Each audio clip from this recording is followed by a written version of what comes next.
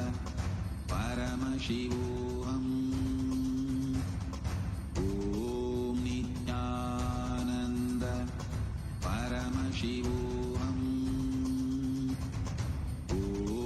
Nityananda Paramashivoham. Om Nityananda Paramashivoham. Om Nityananda Paramashivoham. Om Nityananda Paramashivoham.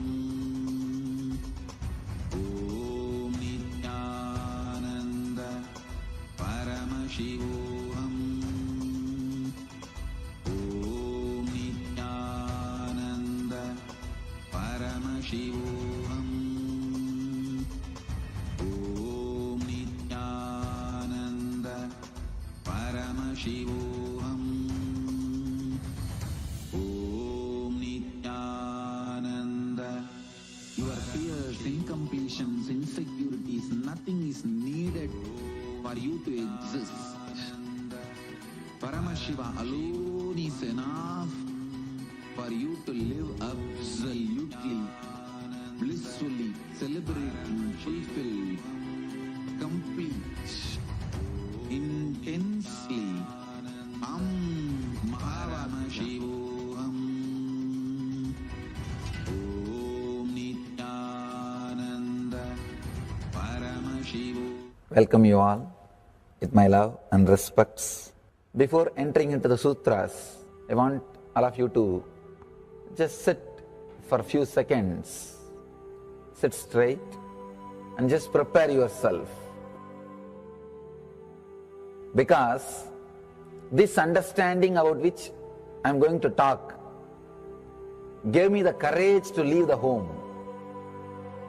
Today's subject is Maya. Actually, many times, the young age I used to think I should leave the home, go around, live a sannyas life. Suddenly, one day, when I was reading one of the Shankara's work on this Maya, somehow the concept clicked. The word Maya cannot be translated into English. Thinking the lesser reality as the higher reality is what we call Maya. What you are seeing, you can't say this is illusion. No, this is not ultimate. Your understanding this is ultimate is illusion.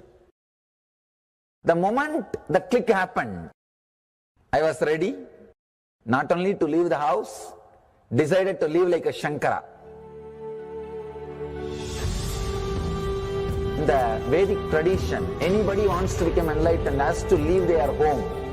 They have to become homeless. It is a basic condition for enlightenment. You can't be in your hometown.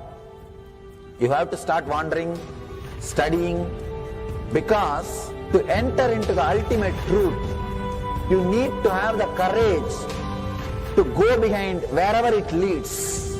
There is a beautiful sutra in Brahma Sutra, the first sutra of Brahma Sutra.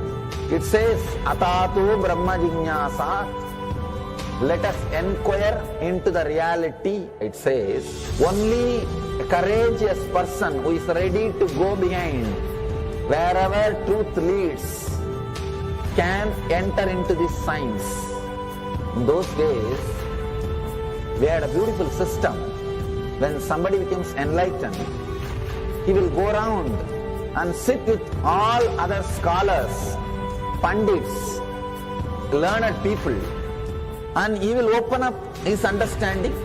The other person will open up his understanding. Whoever can take the other person to the deeper level of understanding will follow him. That's all.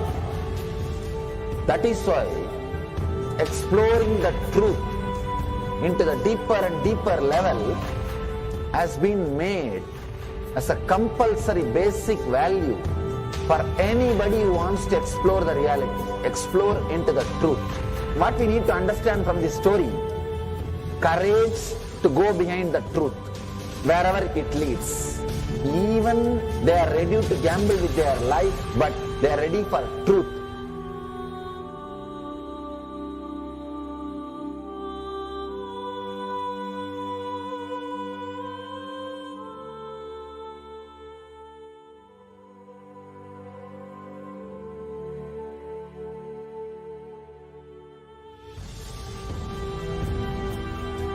If you accept or start working on the reality, whatever you see can be Maya.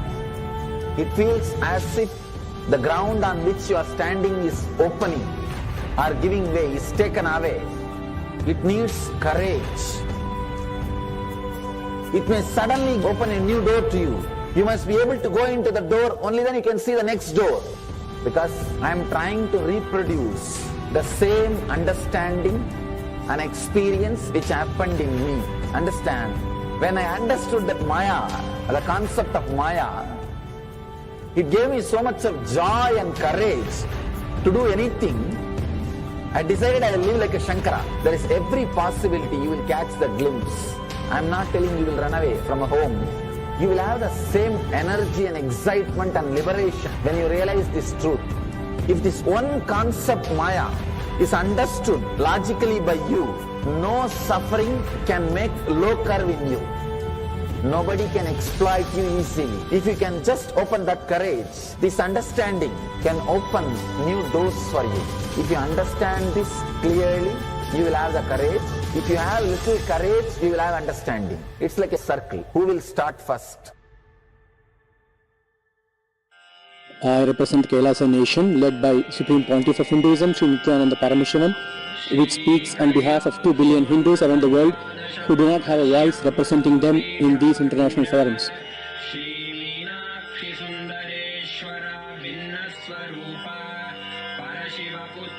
Alright, I'll start from my side first. I'll give the understanding. Let you add courage to it. Let's enter into the sutra. Illusions deceive, colors circumscribe, even divisibles are indivisible. Look becomes Shiva.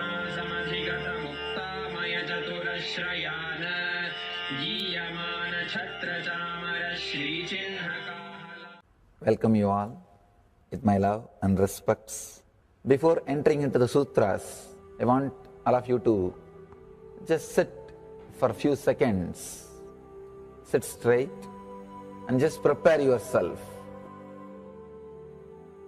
Because this understanding about which I am going to talk gave me the courage to leave the home. Today's subject is Maya. Actually, many times, the young age I used to think I should leave the home, go around, live a sannyas life. Suddenly, one day, when I was reading one of the Shankara's work on this Maya, somehow the concept clicked. The word Maya cannot be translated into English. Thinking the lesser reality as the higher reality is what we call Maya. What you are seeing, you can't say this is illusion. No. this is not ultimate. Your understanding this is ultimate is illusion. The moment the click happened, I was ready not only to leave the house, decided to live like a Shankara. In the Vedic tradition, anybody wants to become enlightened has to leave their home. They have to become homeless. It is a basic condition for enlightenment. You can't be in your hometown. You have to start wandering, studying, because to enter into the ultimate truth, you need to have the courage to go behind wherever it leads. There is a beautiful sutra in Brahma Sutra, the first sutra of Brahma Sutra. It says, Atato Brahma Jignasa. Let us inquire into the reality. It says, only a courageous person who is ready to go behind wherever truth leads can enter into this science. In those days, we had a beautiful system. When somebody becomes enlightened, he will go around and sit with all other scholars, pandits, learned people, and he will open up his understanding. The other person will open up his understanding. Whoever can take the other person to the deeper level of understanding will follow him. That's all. That is why exploring the truth into the deeper and deeper level has been made as a compulsory basic value for anybody who wants to explore the reality, explore into the truth. What we need to understand from this story, courage to go behind the truth, wherever it leads. Even they are ready to gamble with their life, but they are ready for truth.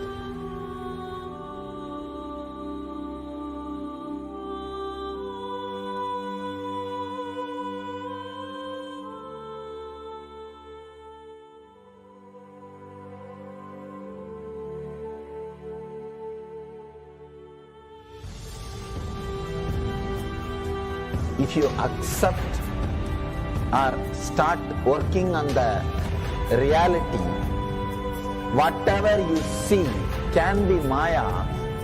It feels as if the ground on which you are standing is opening or giving way, is taken away. It needs courage. It may suddenly open a new door to you. You must be able to go into the door, only then you can see the next door.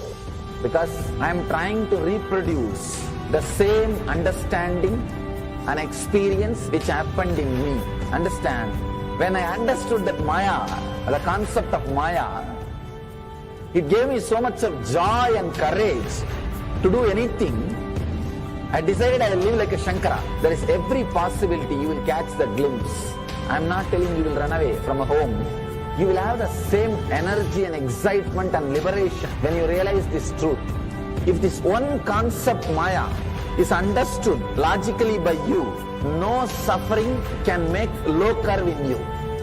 Nobody can exploit you easily. If you can just open that courage, this understanding can open new doors for you. If you understand this clearly, you will have the courage. If you have little courage, you will have understanding. It's like a circle. Who will start first?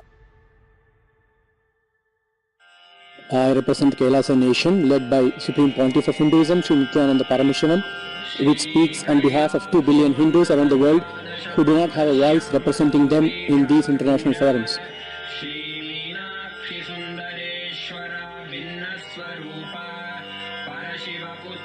Alright, I'll start from my side first. I'll give the understanding. Let you add courage to it. Let's enter into the sutra. Illusions deceive, colors circumscribe, even divisibles are indivisible. Look, become Shiva.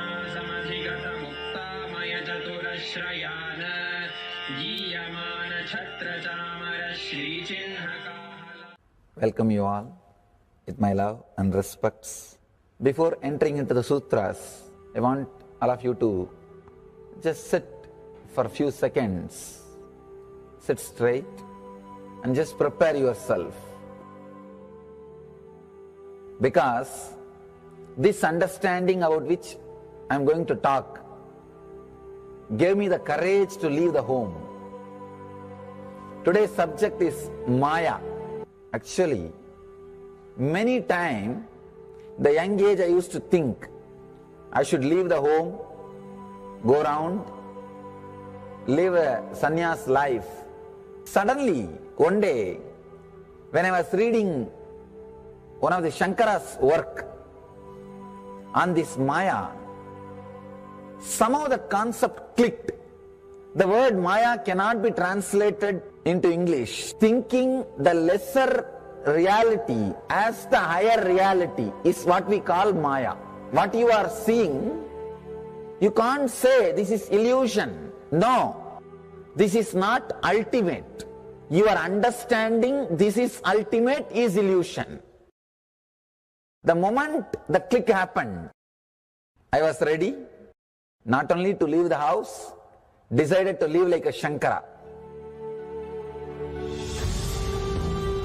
In the Vedic tradition, anybody wants to become enlightened has to leave their home. They have to become homeless. It is a basic condition for enlightenment. You can't be in your hometown. You have to start wandering, studying, because to enter into the ultimate truth, you need to have the courage to go behind wherever it leads. There is a beautiful sutra in Brahma Sutra, the first sutra of Brahma Sutra. It says, Atatu Brahma Jignasa. Let us inquire into the reality. It says, only a courageous person who is ready to go behind wherever truth leads can enter into this science. In those days, we had a beautiful system. When somebody becomes enlightened, he will go around and sit with all other scholars, pandits, learned people, and he will open up his understanding. The other person will open up his understanding. Whoever can take the other person to the deeper level of understanding will follow him. That's all. That is why exploring the truth into the deeper and deeper level has been made as a compulsory basic value for anybody who wants to explore the reality, explore into the truth. What we need to understand from this story, courage to go behind the truth, wherever it leads. Even they are ready to gamble with their life, but they are ready for truth.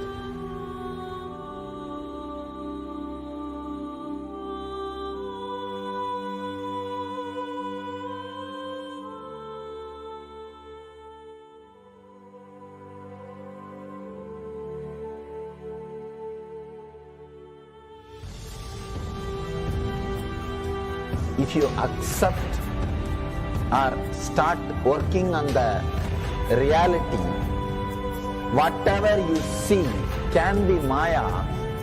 It feels as if the ground on which you are standing is opening or giving way, is taken away. It needs courage. It may suddenly open a new door to you. You must be able to go into the door, only then you can see the next door. Because I am trying to reproduce the same understanding and experience which happened in me. Understand? When I understood that Maya, the concept of Maya, it gave me so much of joy and courage to do anything. I decided I will live like a Shankara. There is every possibility you will catch the glimpse. I am not telling you will run away from a home. You will have the same energy and excitement and liberation when you realize this truth. If this one concept Maya is understood logically by you, no suffering can make low curve in you. Nobody can exploit you easily. If you can just open that courage, this understanding can open new doors for you. If you understand this clearly, you will have the courage.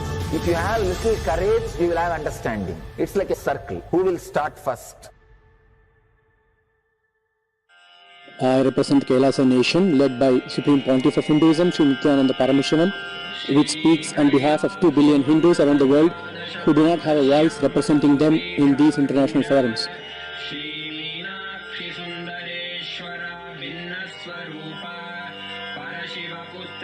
Alright, I'll start from my side first. I'll give the understanding. Let you add courage to it. Let's enter into the sutra. Illusions deceive, colors circumscribe, even divisibles are indivisible. Look, become Shiva.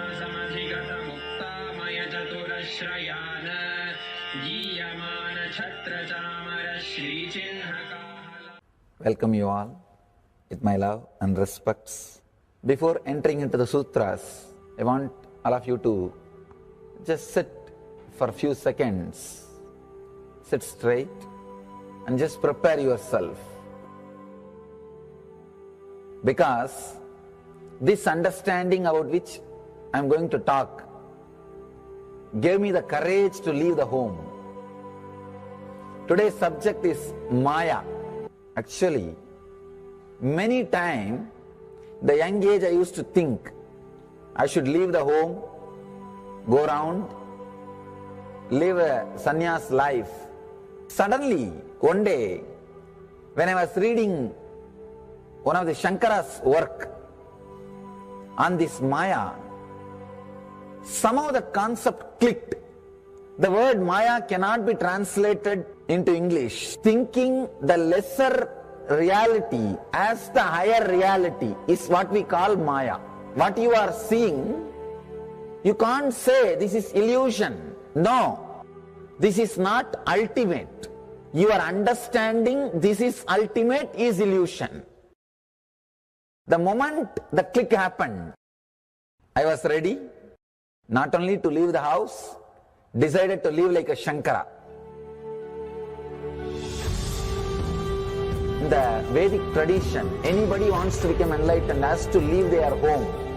They have to become homeless. It is a basic condition for enlightenment. You can't be in your hometown.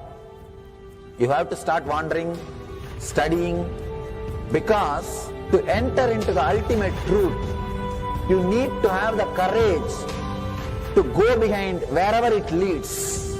There is a beautiful sutra in Brahma Sutra, the first sutra of Brahma Sutra. It says, Atatu Brahma Jignasat. Let us inquire into the reality. It says, only a courageous person who is ready to go behind wherever truth leads can enter into this science. In those days, we had a beautiful system. When somebody becomes enlightened, he will go around and sit with all other scholars, pandits, learned people, and he will open up his understanding. The other person will open up his understanding. Whoever can take the other person to the deeper level of understanding will follow him. That's all. That is why exploring the truth into the deeper and deeper level has been made as a compulsory basic value for anybody who wants to explore the reality, explore into the truth. What we need to understand from this story, courage to go behind the truth, wherever it leads. Even they are ready to gamble with their life, but they are ready for truth.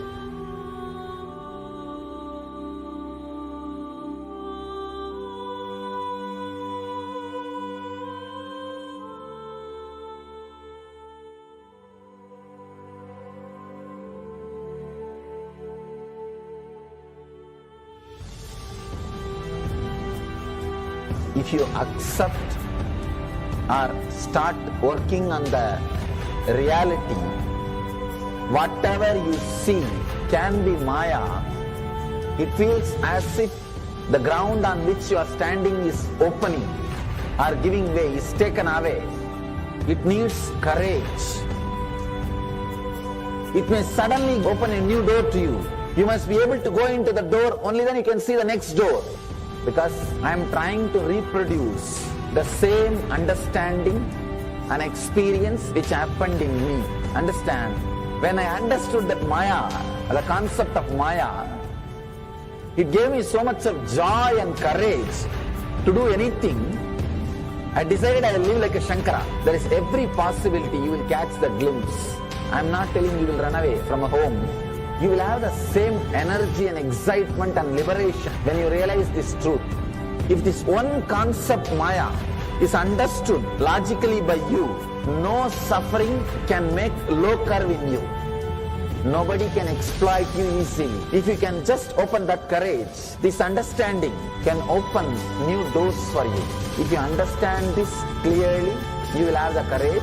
If you have little courage, you will have understanding. It's like a circle. Who will start first? I represent Kailasa nation led by Supreme Pontiff of Hinduism, Sri Ananta Paramashivoham, which speaks on behalf of 2 billion Hindus around the world who do not have a voice representing them in these international forums.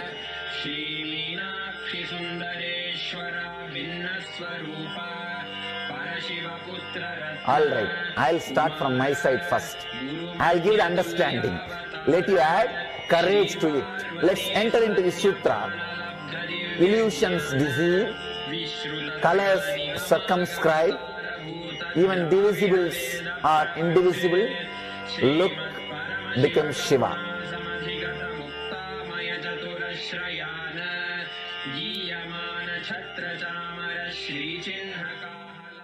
Welcome you all with my love and respects. Before entering into the sutras, I want all of you to just sit for a few seconds. Sit straight and just prepare yourself. Because this understanding about which I am going to talk gave me the courage to leave the home. Today's subject is Maya. Actually, many times, the young age I used to think I should leave the home, go around, live a sannyas life. Suddenly, one day, when I was reading one of the Shankara's work on this Maya, somehow the concept clicked. The word Maya cannot be translated into English. Thinking the lesser reality as the higher reality is what we call Maya. What you are seeing, you can't say this is illusion. No, this is not ultimate. Your understanding this is ultimate is illusion. The moment the click happened, I was ready not only to leave the house, decided to live like a Shankara. In the Vedic tradition, anybody wants to become enlightened has to leave their home. They have to become homeless. It is a basic condition for enlightenment. You can't be in your hometown. You have to start wandering, studying, because to enter into the ultimate truth, you need to have the courage to go behind wherever it leads. There is a beautiful sutra in Brahma Sutra, the first sutra of Brahma Sutra. It says, Atatu Brahma Jinyasa, let us inquire into the reality. It says, only a courageous person who is ready to go behind wherever truth leads can enter into this science. In those days, we had a beautiful system. When somebody becomes enlightened, he will go around and sit with all other scholars, pandits, learned people, and he will open up his understanding. The other person will open up his understanding. Whoever can take the other person to the deeper level of understanding will follow him. That's all. That is why exploring the truth into the deeper and deeper level has been made as a compulsory basic value for anybody who wants to explore the reality, explore into the truth. What we need to understand from this story, courage to go.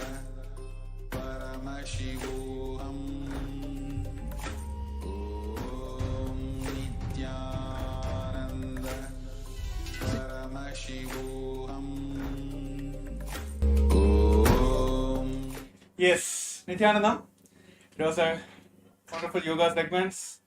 It's a quick yoga segments as we are today preparing for the final day of Paramashivoham Level 3 Season 2.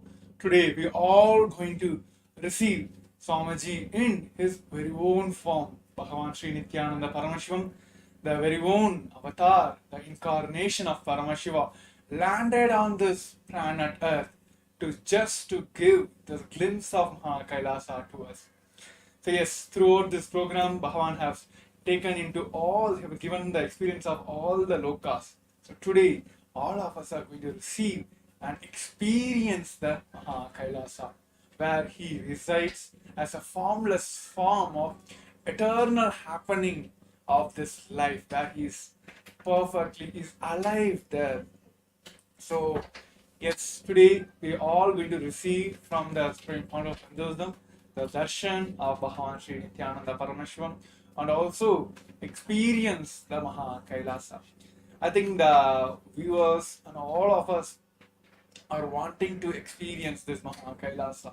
So here is the place where he becomes the formless and gives the experience of that formlessness to all of us. So still a few participants, the cameras are turned off. Request all the participants to get ready.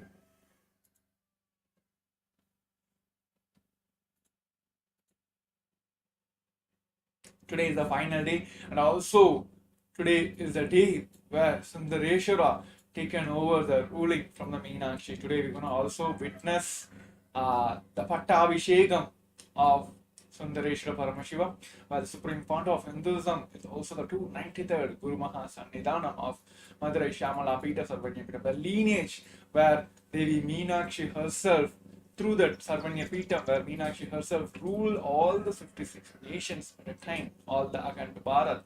So today we are all going to witness, it is like kind of power pack, multiple darshans, multiple experience we are all going to witness today. So for the preparation, we're going to have a short video clip where Bhagavan himself is speaking about how the Mahā KAILΑSA exists, how you can experience this Mahā KAILASA. So now I request all of you to get ready. We're going to have a short video now, which Bhagavan himself explains the state, space and powers of Mahā KAILASA. Yes.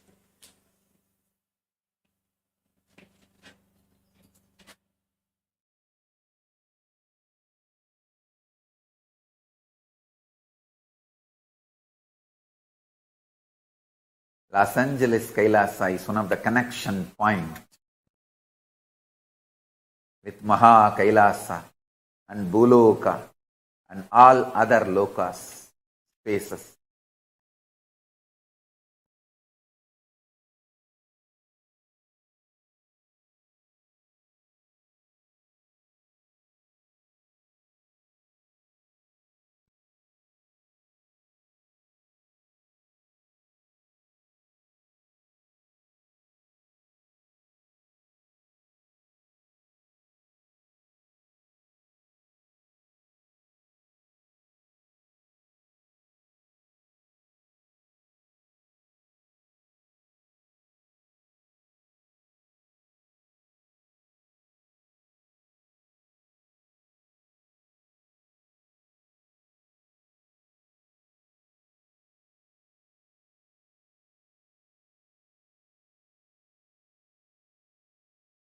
Los Angeles Kailasa is literally place where Paramashiva's being exists.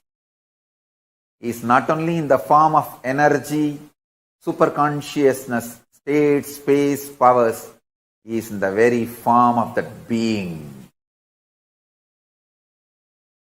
Accepting, receiving our worship, prayers and responding with the grace and compassion and love and blessing. Swamiji, what's the daily lifestyle of Paramashiva? Like, do you brush teeth with Haritaki and do yoga like everyone? Do what I am saying. What I do, you can't do. So, Paramashiva is above all this. You just do what I am saying. you can never do what I am doing. You will never be even able to know what I am doing or my lifestyle. My lifestyle is beyond your imagination and love and blessing. Swamiji, what's the daily lifestyle of Paramashiva?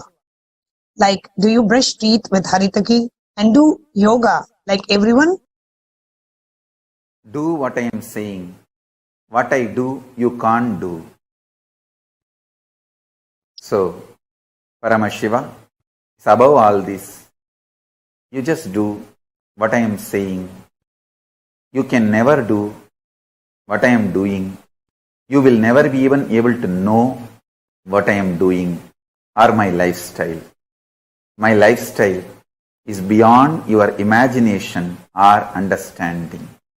How to enrich husband and kids who are not open to see how awesome Swamiji is, and how they should not miss the opportunity to connect with him in this lifetime.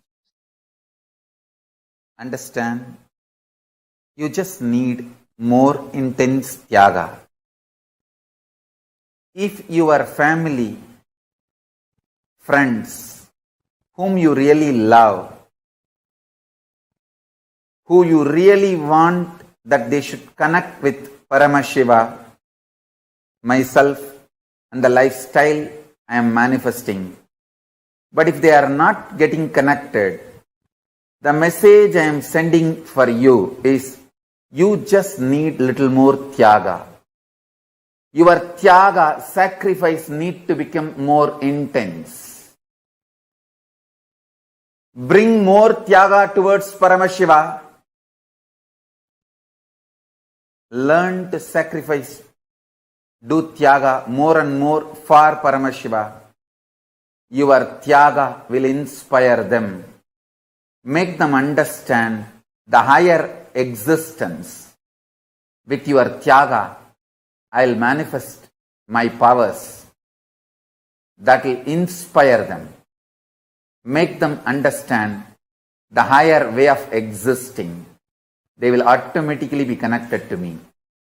Pranams at your divine lotus feet, Swamiji. Thank you for the blessing of Paramashivoham Level 2. My question is, I had the cognition up until now that in order to move beyond lower vibrational emotions like fear, anger, shame, guilt, etc., a person should not suppress those emotions, because suppressed negative emotions can result in disease. Instead, to move beyond those negative emotions, a person has to move through them. When you say to do tyaga on emotions like fear, for example, how can I be sure I am doing tyaga and not just suppressing the emotion?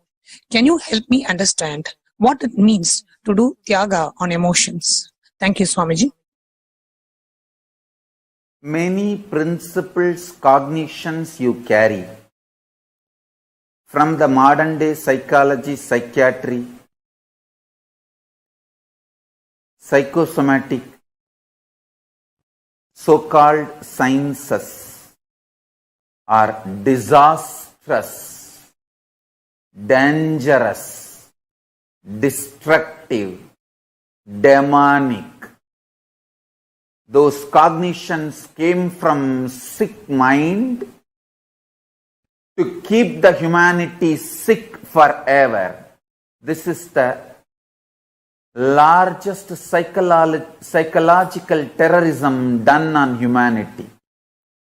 Modern day psychology is the root cause of all the psychological sickness of humanity. The false, wrong principles they taught are the reason for all the sufferings of the modern day humanity. Tyaga is not suppression. That's the first truth you need to know.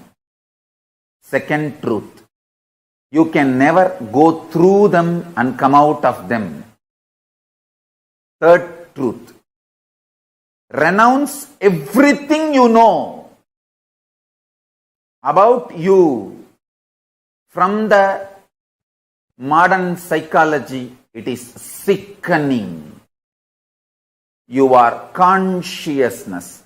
Learn from me, the creator of you.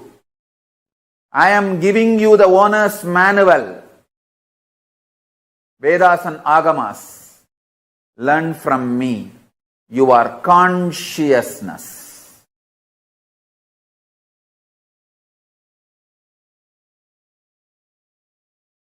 And Tyaga is the way to kindle, explode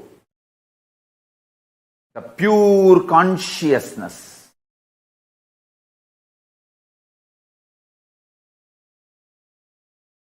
Sacrifice even the idea.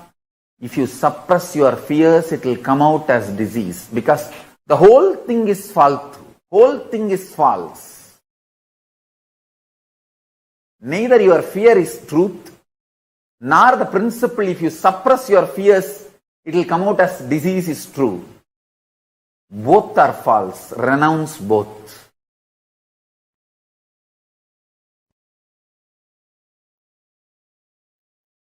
Modern day psychology is the greatest psychological terrorism done on human beings. Modern day psychological principles are the reason for all the psychological disease and sufferings of humanity. Learn about you, your body, your mind, everything from me, the creator. I have given you the owner's manual in Vedas and Agamas. Learn only from that source, not from blackmailers. Don't learn about you from blackmailers. Learn about you from Creator, Liberator. I am your Creator and I am your Liberator. Learn from me, Veda Agamas, not from blackmailers and deluders. Psychiatric doctor and patient relationship is equivalent to disciple-disciple relationship. Deluded, trying to guide another one deluded. Blind tries to lead the blind. Both destroy themselves. Swamiji, as you have said, having Guru in one's life is the ultimate luxury. How can we stop taking you for granted? First, stop all disciple-disciple relationship which gives you either perverted or lower understandings about Guru and his actions and his existence. Second, stop allowing people to poison you who claim they know more about Guru than you because they lived around him or they were closer to him or closer to his body, near to the place where he was living, all that. Stop any form of relationship with any abuser, accuser, or who looks at Guru lower than the way you connect with him. Third, Guru-disciple relationship is just between you and him. There cannot be comparison. Comparing others' relationship with him, there cannot be silly emotions like attention need or any comparison, jealousy between you and your Guru's relationship. Do not allow third person to enter between you and your Guru's relationship. Fourth, operate from the reality, truth. What you sacrifice, do tyaga for him, he showers billions and trillions times more on you. Whether you share your time, treasure, talent, emotion, love, anything with Guru, whatever you sacrifice, he showers billions of times on you. There is no comparison. Oh, he gave only that much and he got that much attention, name and fame, glory. Should I give this much? Stop all comparison. Stop dealing me strategically. Start dealing me with simple integrity. Simple integrity and simple straightforward tyaga. What you can give, that last thing, sacrifice that. Kannappa, whose eyes still I am having. Ilayangudi Maranar, whose food still I am eating. Understand, all these people gave the last push and gave what they can give. Sacrifice. Kannappa's first eye I am not having.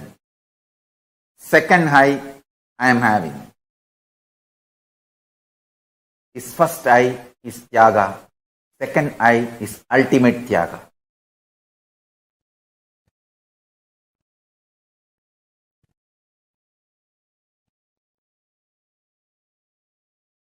When Ilayangudi Maranar and his wife cooked food for me, they tied cloth on their nose because they did not eat for 3 days.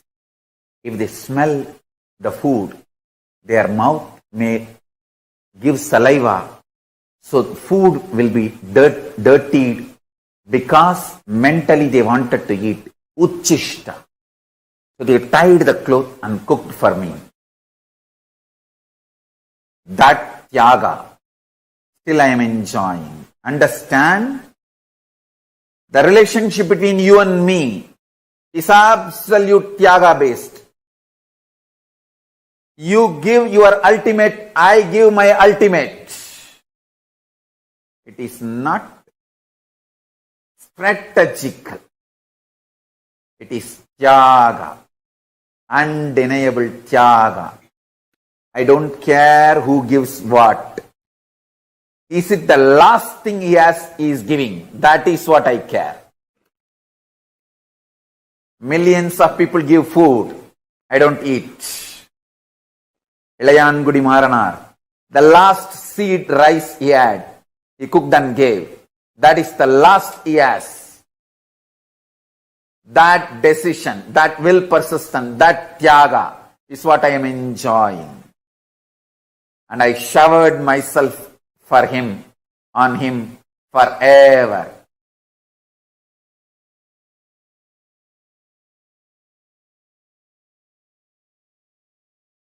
Tyaga is the bridge between Guru and disciple, not any other strategy. Fifth, simple one-liner. Simple attachment, simple obedience. That's it.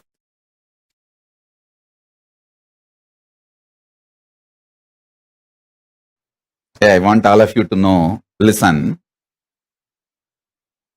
Sometimes you will be so sure of you, you will not bother about this external world. You only want Kailasa. I'll tell you, just 2-3 days before, from my Purvashram family, I got a phone call. They sent a message, Swamiji, actually my grandmother passed away. I don't know how many of you know if you read my biography, at the age of 2, my grandmother opened her treasury and asked me to pick up what I want. I picked up Rudraksha and threw everything out, tumbled the box by pushing it aside, just picking only the Rudraksh Mala. That same grandmother, she passed away. All her jewels are there. So they sent a message, Swamiji, your share will come around some 100 Savaran. 100 Savaran means I think 800 gram gold. Should we get it and send it to you? I laughed. Hey, at the age of 3, I rejected it. And you are asking me, do I want that at the age of 44? At the age of 3, I clearly picked up what I want from that whole box and threw it, all the other things. And you want me to have that at the age of 44? From 3, I am very clear what I want. Listen carefully.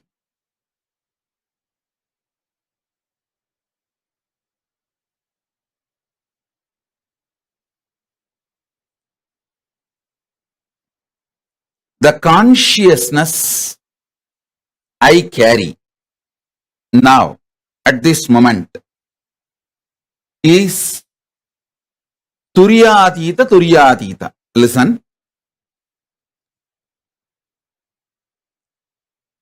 Listen carefully.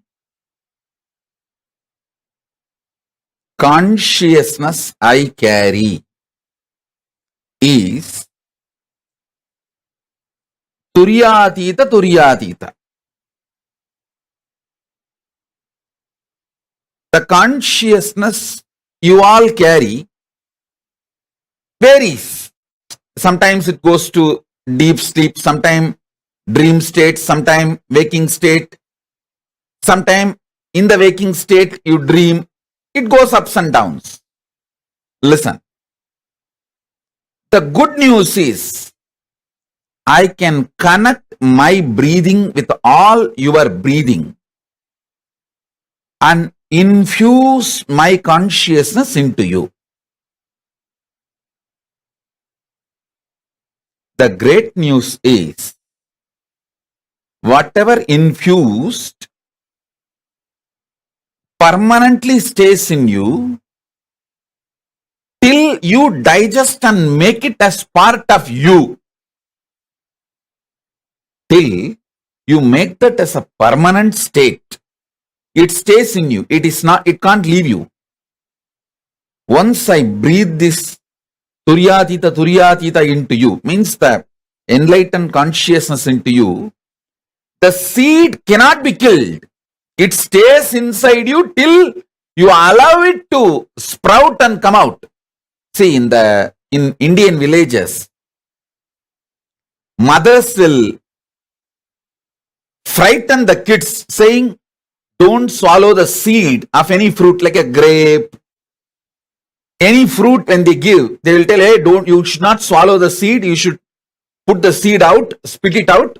If you swallow the seed, the tree will grow inside your stomach and through the nose, ears, all that branches will come out. How many of you heard this?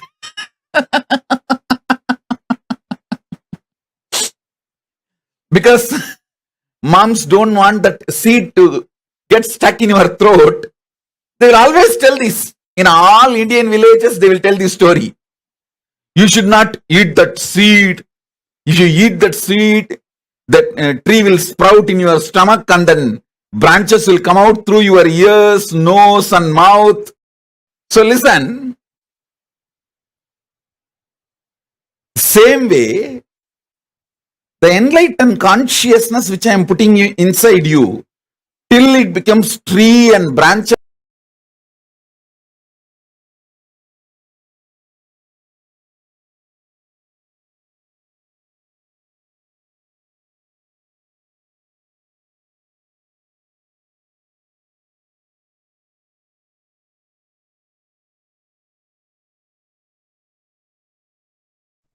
Swamiji so beautifully revealed to all of us about the space of Mahā KAILΑSA. What does it mean to manifest that formlessness inside of us? What did each of you click with in what Swamiji revealed just now? Can I request all the participants to share?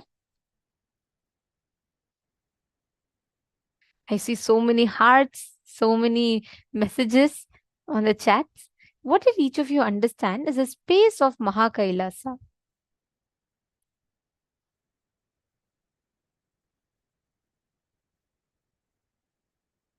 Makaman is saying psychology is crap. That's the understanding. That's right. Swamiji said, like Swamiji revealed, the space beyond all our cognizance, understanding what we exist, all of that. Ma Dahanananda has put, decided to live like Shankara. So very beautiful. Courage to go behind the truth wherever it leads. Ma Hongsu has put, Guru-disciple relationship only between you and Guru, no third person.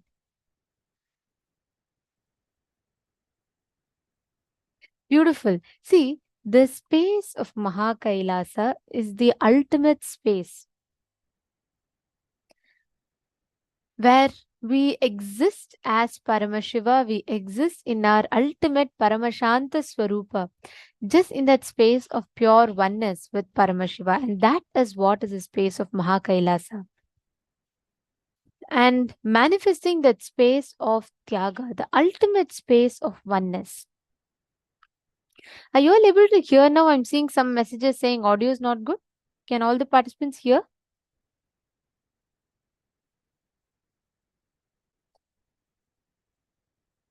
Okay, great. So now, Swamiji had revealed in this for all of us a very, very important truth. The formlessness of Paramashiva is what exists in Mahā KAILΑSA.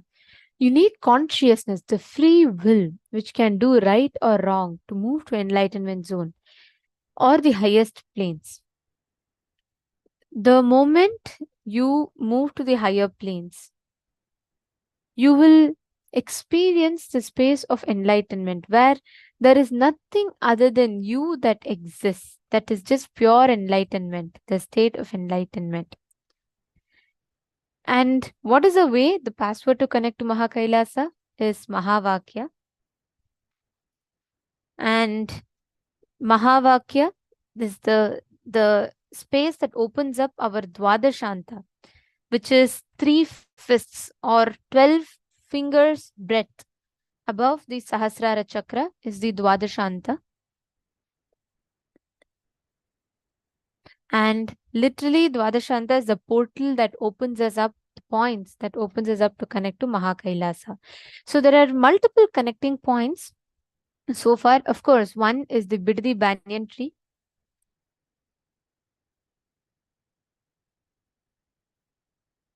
Adi Kailasha Kalpa Vriksha, the Biddi banyan tree, is one of the connecting points. The second is the Dwadashanta, which is just like 3 fists above our Sahasrara, like right above your crown center. And third is Mahavakya, which is a password directly which connects. Swamiji tells the moment you chant Mahavakya, your inner space opens up to Mahā KAILASA. And the fourth is Kailasa, Los Angeles. Paramashiva in the very form of Swamiji and gracing in his Nija Avatara, receiving our worship, prayers and responding with all the grace and blessings. So yes, Mahavakya, Dwadashanta, Los Angeles Kailasa, Biddi Kalpavriksha, all of them are a password to connect to Mahā KAILASA and a direct connecting point. Now, each of us are going to be connecting with Paramashiva. Just sit straight. Place your Atmalinga.